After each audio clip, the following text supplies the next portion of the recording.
Everyone. Thank you for your great response on my last video on Shreyan's Industries Limited and all the love and affection you've been showing on the shorts that I've been posting. Now, in the last video on Shreyan's Industries, one of the viewers asked me to do a quick review on BMW Industries Limited.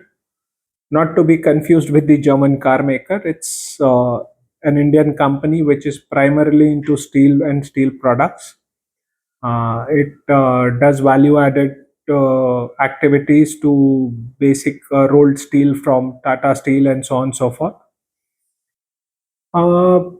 So without much ado, let's get into a quick 5-minute review on the company. But before we start, a quick disclaimer. This is not an investment advice by any stretch of imagination.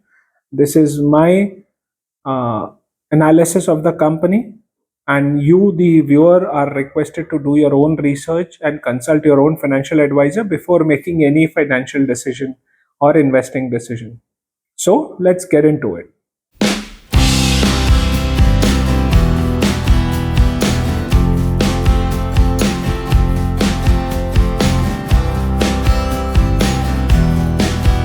Company with 1300 crore market cap.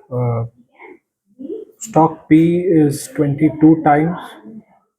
ROCE is pretty low at 11.5 times.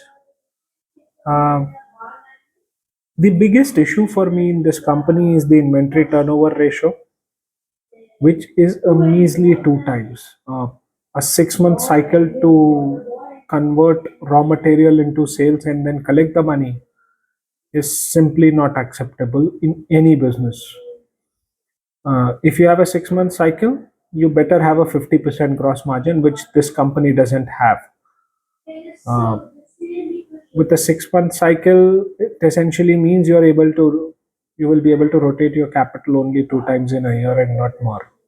To give you just an example, last year the turnover was 562 crores, and it carries an inventory of close to 300 crores in its book at any point of time. Now, to increase sales from 500 crores, 562 crores to 1,000 crores, at 50% inventory level, it will need to pump in additional 250 crores in working capital. Now, does it have 250 crores? Is it making 250 crores a year? No, it's not. It's making a 60 crore PAT in a year.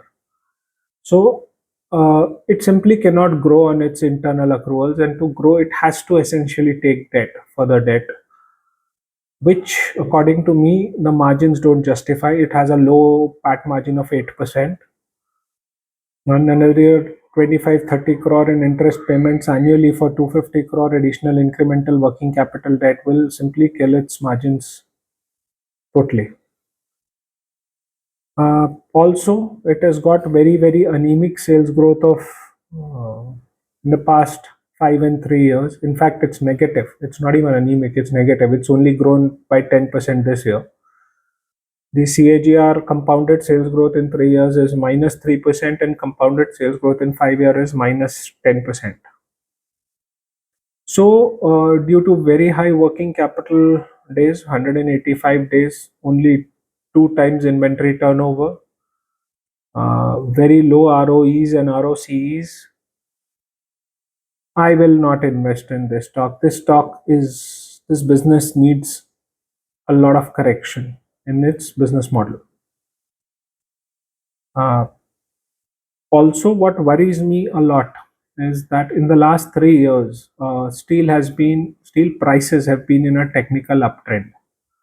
Even then, when the steel prices have been in a technical uptrend, and he should have done more turnover simply because of increased prices, he is still showing negative growth in sales.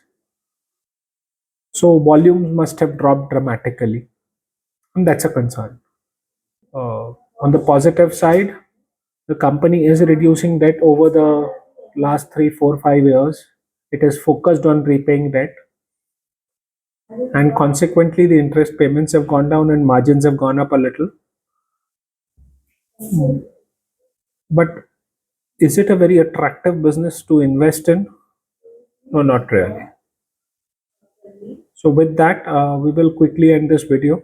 And in your comments, please let me know what other company and business would you want me to analyze and give my opinion on. I'll be happy to do so. Until next time, enjoy the markets, enjoy the ups and downs.